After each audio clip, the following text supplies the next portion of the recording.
कि जो तुम्हारा स्ट्रेस है, स्ट्रेन है स्टील में और स्ट्रेन जो कंक्रीट में है वो क्या है? सेम है ना? Yes ma'am. Yes ma'am. तो चेंज इन जो लेंथ है ना, मतलब जो dx है, जो dx है, dx in steel is equal to dx in concrete. लिखो, dx in steel is equal to dx in concrete.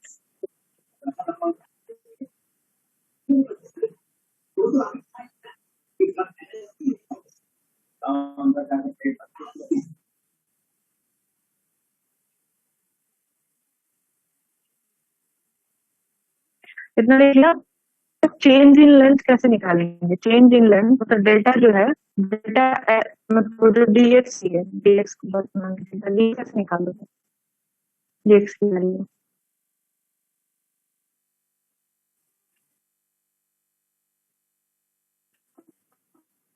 क्या होता था? स्ट्रेस अपॉन स्ट्रेन क्या होता था? भाई हुक्स लॉ लगाएं। हुक्स लॉ लगाएंगे। Stress upon strain is equal to E होता था। Yes ma'am. स्ट्रेन एक साइड कर लो, स्ट्रेस अपॉन ई हो जाएगा, स्ट्रेस अपॉन ई हो जाएगा। ई मैम आवाज कट रही है।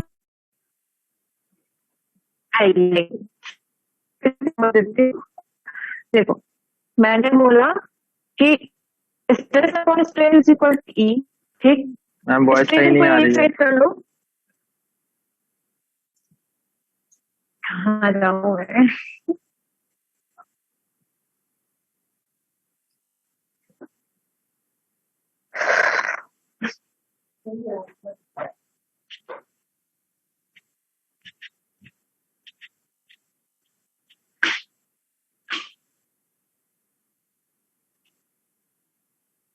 अब आ रही है बात? Yes ma'am. ठीक, मैंने बोला stress upon strain is equal to E, strain को एक साइड करो तो स्ट्रेन इज इक्वल टू क्या हो जाएगा? स्ट्रेस अपॉन ई होगा। Yes ma'am. कन्वर्ट अपनी कॉपी में कन्वर्जन करते चलो सब लोग। तो स्ट्रेन को क्या लिखते थे हम लोग? डेल्टा एल अपॉन एल लिखते थे। Yes ma'am. तो delta L upon L is equal to क्या हो जाएगा? Stress upon E, stress upon E. तो delta L is equal to क्या हो जाएगा? L into stress upon E. यही तो मैंने बोला। पीएल अपॉन ए याद है जब हम लिखते थे change in length is equal to PL upon A, वो याद आ रहा है? Yes ma'am. पढ़ा था। Yes ma'am sir. हाँ, तो वो याद रखो, पीएल अपॉन ए। तो डीएक्स की जगह पे हम क्या लिख सकते हैं? जो स्टील में हमने लिखा डीएक्स इन स्टील, उसके जगह पे लिखो PS into L upon AS into ES. PL upon A लिख लो, उसके बाद पी में एस जोड़ लेना, ए में एस जोड़ लेना, ई में एस जोड़ लेना। एल तो कॉमन है दोनों के लिए, कंक्रीट के लिए भी कॉमन है और स्टील के लिए भी कॉमन है, तो एल ही रखना। वैसे कंक्रीट में लिख लो PC into L divided by AC into EC.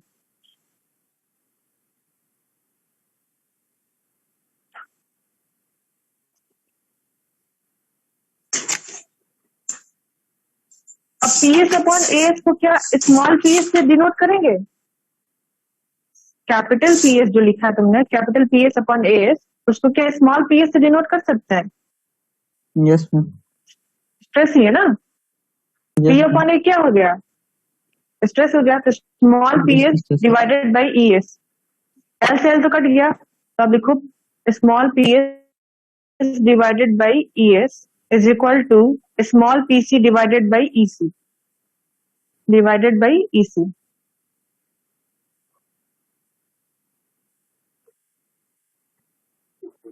अब small PS is equal to ES को दूसरी साइड लेते जाओ, small PS is equal to PC into ES upon EC, ES upon EC.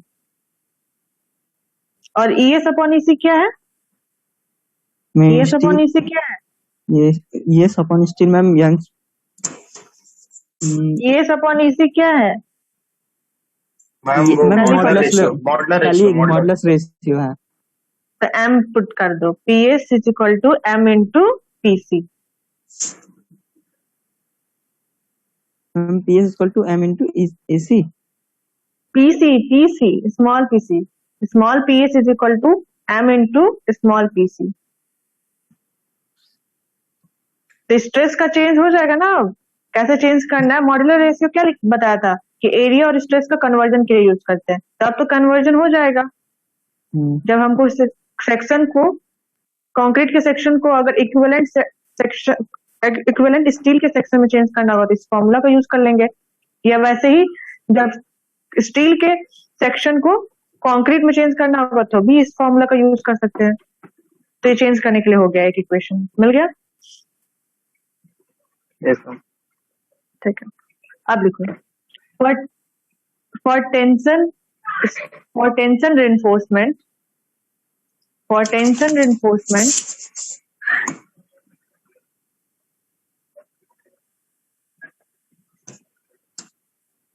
equivalent area of concrete is equal to M into AST.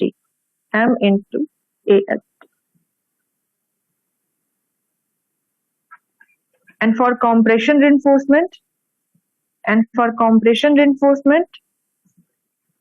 equivalent area of steel is equal to 1.5 into M into ASC. अब देखो मेरे कहने का मतलब क्या है। Tension side में जो रेनफोर्समेंट बार लग रहा था, टेंशन वाले साइड में रेनफोर्समेंट बार लग रहा था, उसके एरिया को हम क्या एज्यूम कर रहे थे, AST बोल रहे थे ना, AST बोलो, ये बोल रहे थे ना कि उसके बार का जो एरिया हो जाएगा वो AST हो जाएगा। Yes.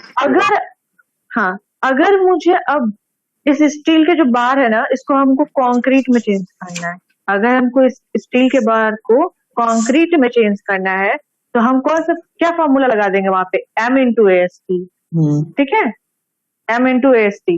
वैसे ही अगर मुझे जो कॉम्प्रेशन साइड में कंक्रीट है, अगर उस कंक्रीट को मुझे स्टील में चेंज कर देना है तो उसके लिए क्या फॉर्मूला यूज कर लेंगे, 1.5 into M into ASC। ठीक है, कितना हो गया, clear? Yes, ma'am. Yes, ma'am.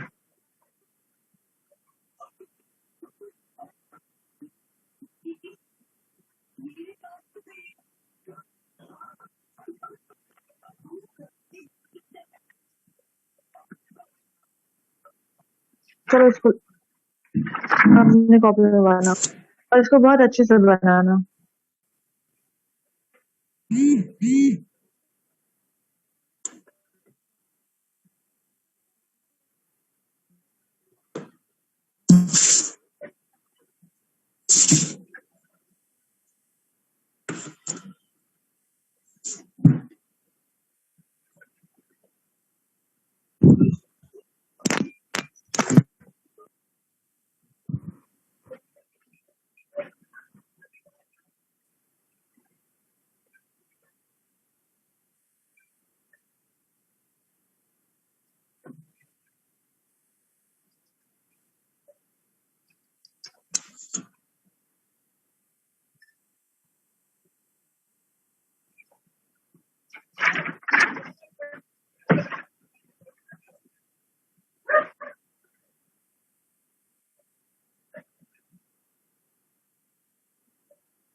Cross section है, उसका विड्थ कैपिटल D है, ओवरऑल डेप्थ स्मॉल d है, इफेक्टिव डेप्थ और इफेक्टिव कवर है नीचे।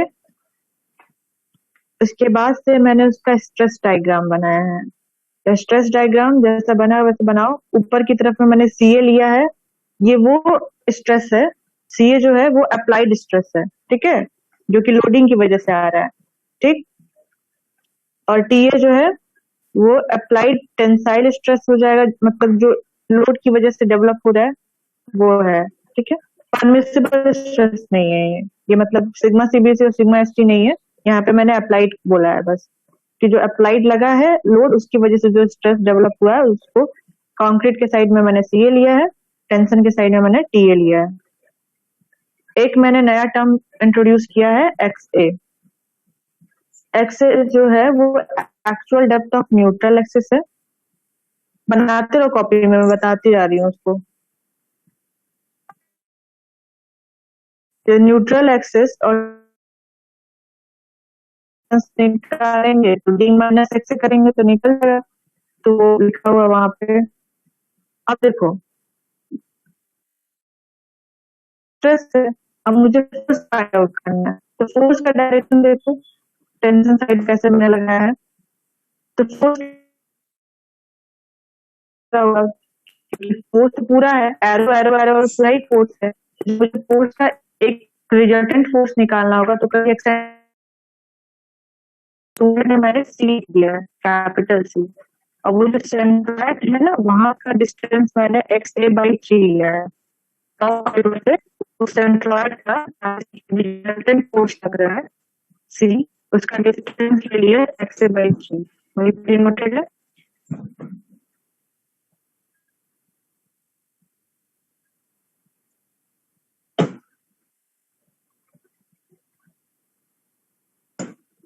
मैम गई क्या? शायद। बहुत नेटवर्क का इशू है।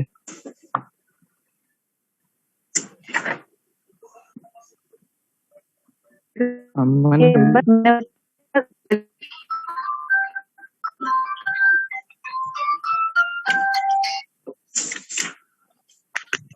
हाँ हेलो, बाहर ही होंगे, रुकिए। मम्मी, भैया, हेलो।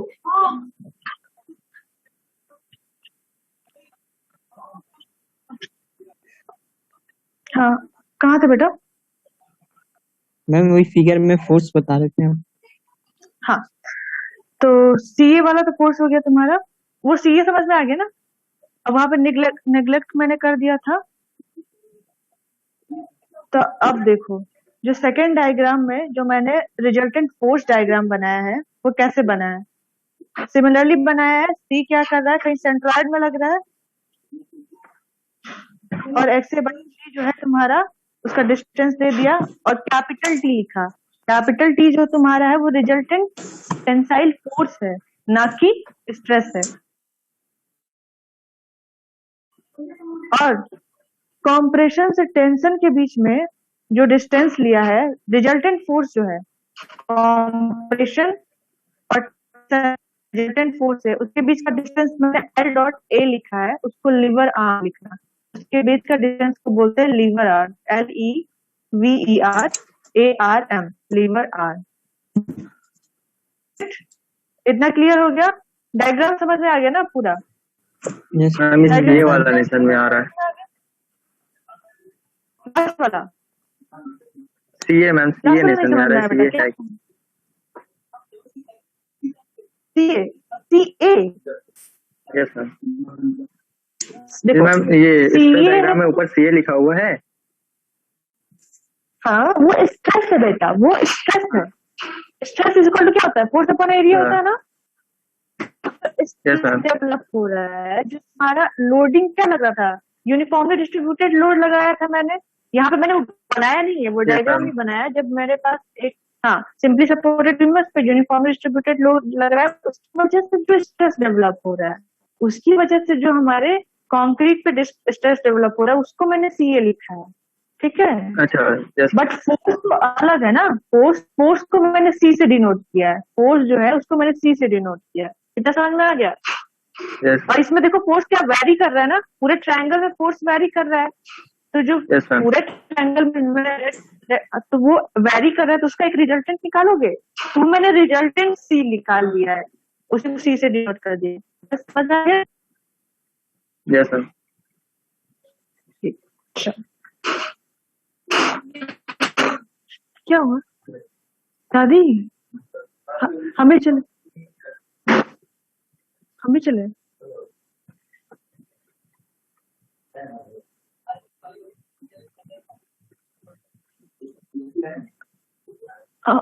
आप लोग चलिए मत, आप लोग चलिए मत। ओके ठीक है। तो अब यहाँ पे एक फॉर्मूला लिखो, जनरल फॉर्मूला में पहला लिखो total resultant compressive force, total resultant compressive force.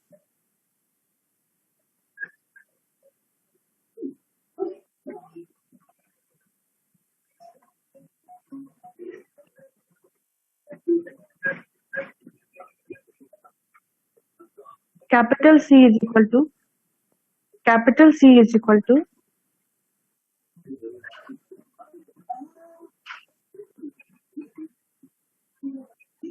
CA by 2 into capital B into XA, capital B into XA। अब मैं समझा रही हूँ इसको कैसे किया गया। CA by 2 है ना, उसको स्ट्रेस बना लो कि वो स्ट्रेस है तुम्हारा, CA by 2 स्ट्रेस है, B into X है तुम्हारा एरिया है। ठीक है, तो फोर्स इज इक्वल टू क्या होता है? Stress upon area. Yes ma'am. अगर कोई चीज वेरी करे, देखो फिगर में और स्ट्रेस डायग्राम में, तो मैंने टॉप वाले फाइबर पे क्या लिखा है? CA, टॉप पे CA Yes. है और बीच में जो न्यूट्रल एक्सेस है वहां पे क्या हो रहा है? 0। वहां पे स्ट्रेस कितना है? 0। स्ट्रेस वहां पे 0 है ना, न्यूट्रल एक्सिस जहाँ पे जा रही है लाइन। Yes ma'am. ठीक है, Yes, ma'am. स्ट्रेस 0 है। तो जब हमको कोई ओवरऑल स्ट्रेस निकालने के लिए बोलेगा कि ये तो वेरी कर रहा है, तो ओवरऑल स्ट्रेस निकालने के लिए बोलेगा, तो हम जो टॉप पे रहेगा स्ट्रेस और जो बॉटम नीचे के साइड में रहेगा, मतलब जो न्यूट्रल एक्सिस जहाँ पे जा रहा है वो 0 स्ट्रेस है। CA प्लस 0 डिवाइडेड बाई 2, इससे तुम्हारा एक रिजल्टेंट स्ट्रेस निकल जाएगा। तो वही मैंने लिख दिया CA बाई 2 सीधे, CA बाई 2 इसीलिए मैंने सीधे लिख दिया। निकल गया ये स्ट्रेस। एरिया क्या है? ब्लॉक पे आओ, जहां पे मैंने ब्लॉक बनाया था B इंटू एक्स से लिखूंगी, क्योंकि मैंने बस कंप्रेशन वाले साइड में देखना है। तो B है तुम्हारा क्या है? विड्थ, और Yes, ma'am. डिस्टेंस कितनी है न्यूट्रल एक्सिस से? केवल x से, तो B इंटू एक्स से कर दिया मैंने। तो एक रिजल्टेंट फोर्स निकल गया, कॉम्प्रेसिव फोर्स। अब दूसरा लिखो total resultant Yes, ma'am. Tensile force. दूसरा लिखो total resultant tensile force.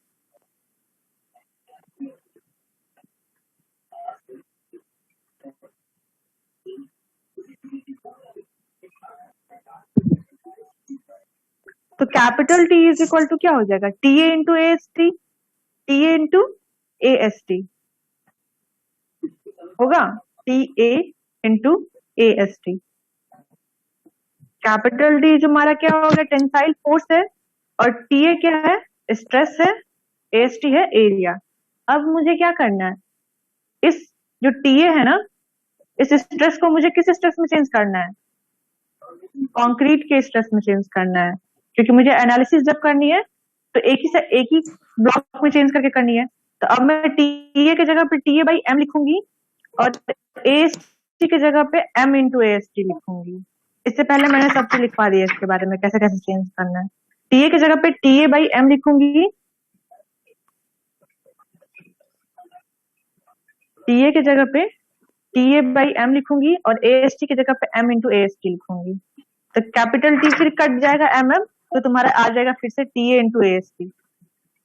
But conversion करने के लिए ये तो लिखना ही पड़ेगा, ताकि तुम लोग जान लो कि वो कन्वर्ट हुआ है। ऐसा नहीं कि TA इंटू AST चल रहा है, वो तुम कन्वर्ट करने के बाद अगर फिर वो कट गया फिर भी TA AST आ रहा है, उसका अलग बात है। बट मैंने कन्वर्ट करके ही इसको निकाला है, TA इंटू AST आएगा। TA की जगह पे लिखना था TA बाई M, AST की जगह पे लिखना था M इंटू AST। M से M कट जाएगा, capital T equal to TA into AST आएगा। टोटल रिजल्टेंट टेंसाइल फोर्स हो गया अब तुम्हारा।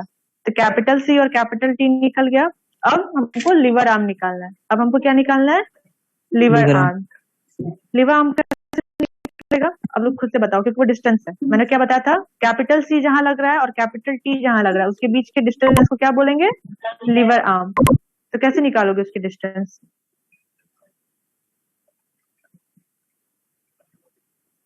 टीए बेटा स्ट्रेस है, टीए स्ट्रेस है, कैपिटल टी है तुम्हारा tensile force.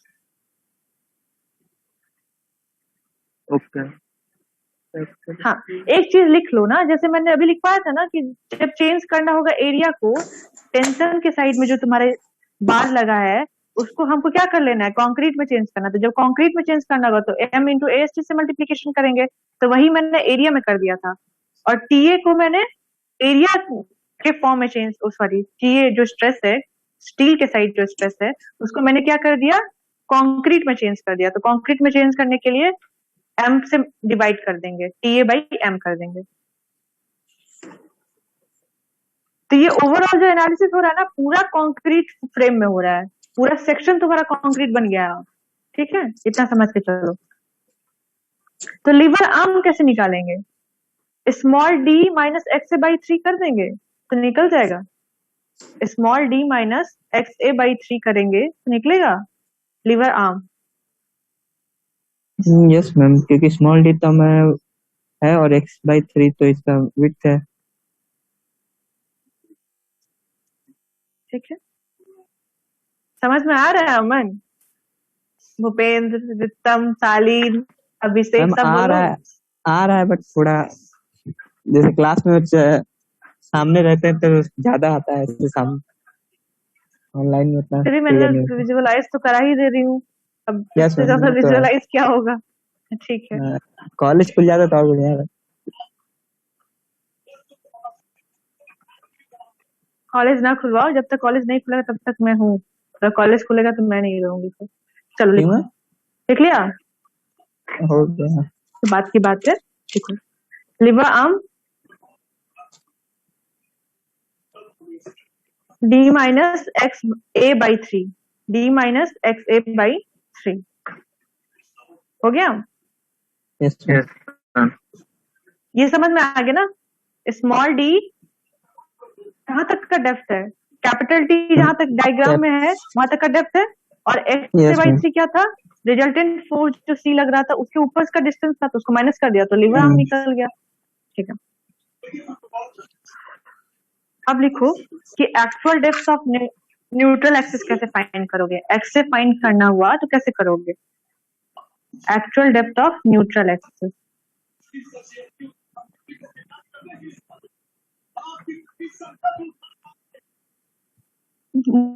Moment of in compression side is equal to moment of area in tension side.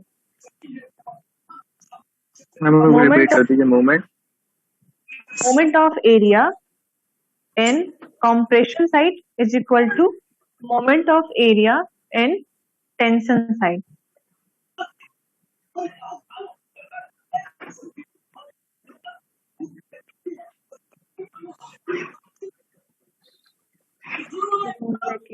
Diagram बनाने दो तुम लोग, उसको बात समझा पाऊंगी उसको।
इसको बना बेटा, कॉपी साइड में बना लेना कहीं।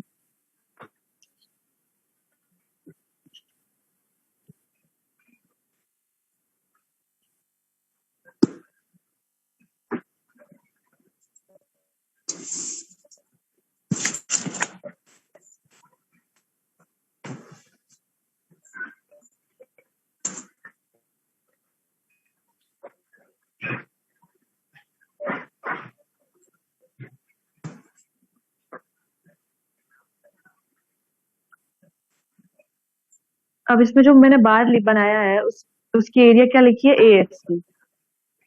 अब इसको मुझे किसके फॉर्म में चेंज करना है, कंक्रीट के टर्म में चेंज करना है। तो AST इक्वल टू क्या हो जाएगा, M इंटू AST। जब इसको स्टील में चेंज कर लेंगे तो M इंटू AST हो जाएगा। ओके, समझ के चलो, जहां बार लगा है ना वहां पे तुमको बस एक कंक्रीट का ब्लॉक बना देना है। जहां ब्लॉक बार लगा है वहां पे एक कंक्रीट का ब्लॉक बना देना है। तो जो बार था तो उसका एरिया था AST, और जब ब्लॉक बना दिया वहां पे तो एरिया हो जाएगा M इंटू AST।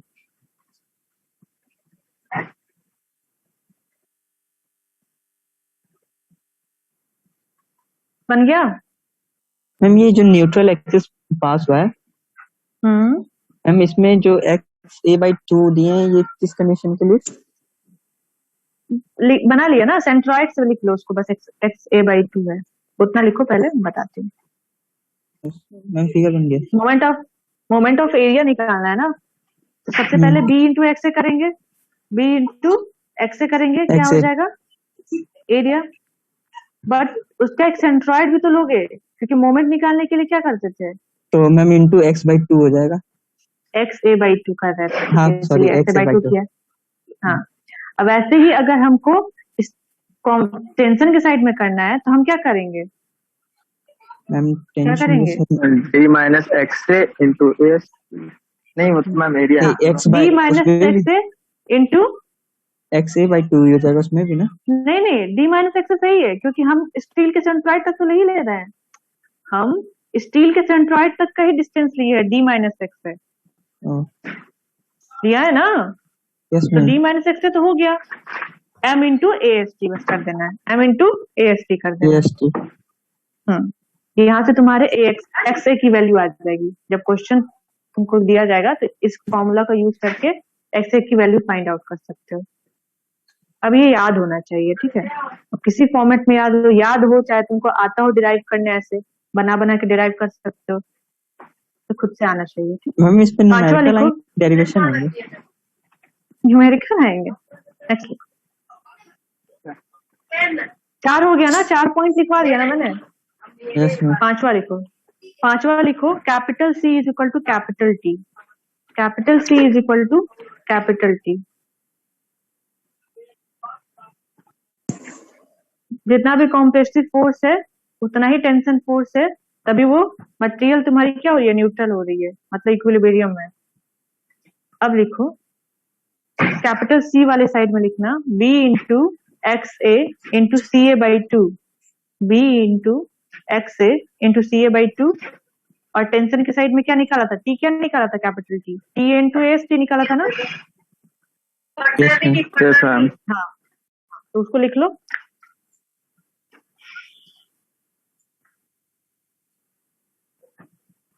छठा लिखो,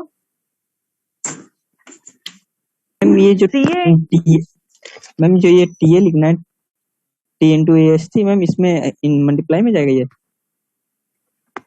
हाँ, TA इंटू AST, ये T निकलवाया है ना कैपिटल T की वैल्यू, बेटा वही बुद्धा से पुट कर दो ना सेकंड पॉइंट में। हाँ। अब लिखो छठा, CA and TA are stress, CA and TA are stresses developed due to bending moment, developed due to bending moment।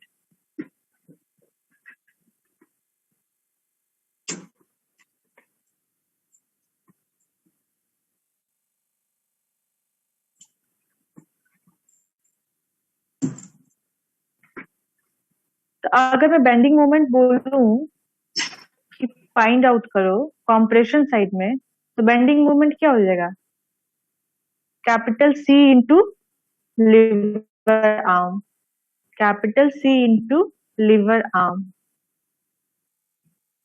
Compression side में।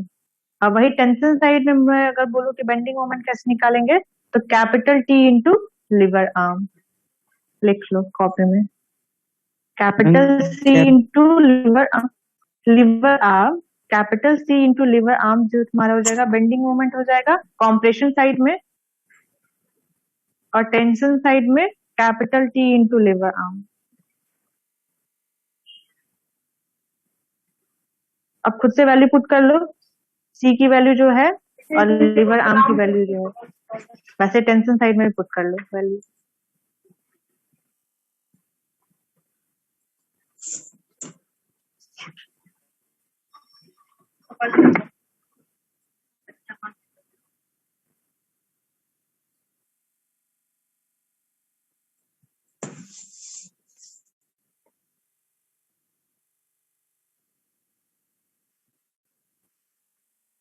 अमन, यस मैम। समझ में आ रहा है बेटा? Yes ma'am.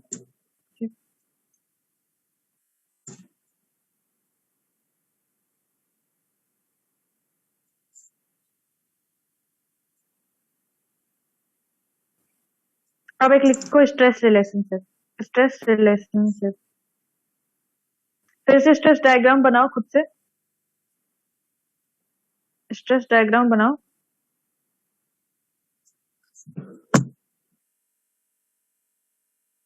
जैसे जैसे सी ए लिखा था, एक्स ए लिखा था, टी ए लिखा था, बस इतना ही लिखना। सी ए डिनोट करना, एक्स ए डिनोट करना, उसमें टी ए डिनोट करना, स्मॉल डी डिनोट करना और कैपिटल डी डिनोट कर लेना। आप तो खुद से बना लोगे ना, स्ट्रेस डायग्राम बोलूंगी बनाने को तो।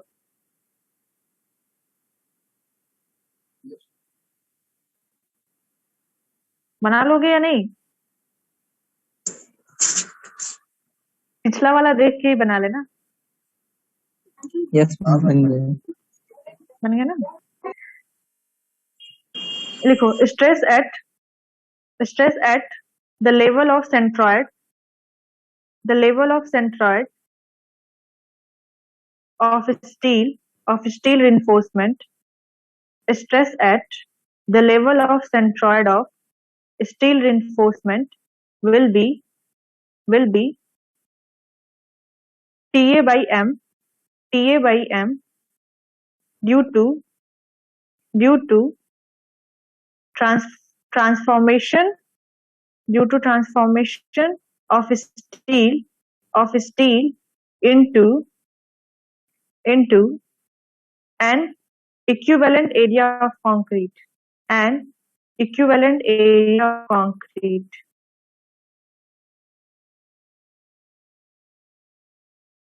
सिमिलर ट्रायंगल लगा करके,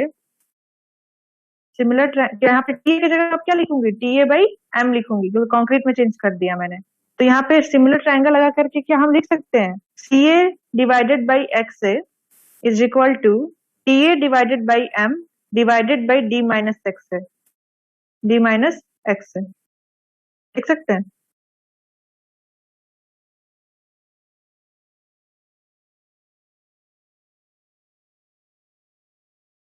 लिखो सी ए बाई टी ए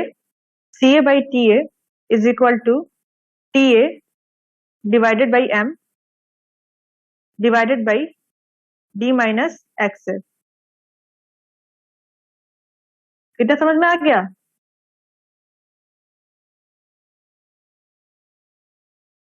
समझ में आया? ठीक, चलो आज के लिए इतने ही रखते हैं, नेक्स्ट क्लास में करेंगे आगे। ओके।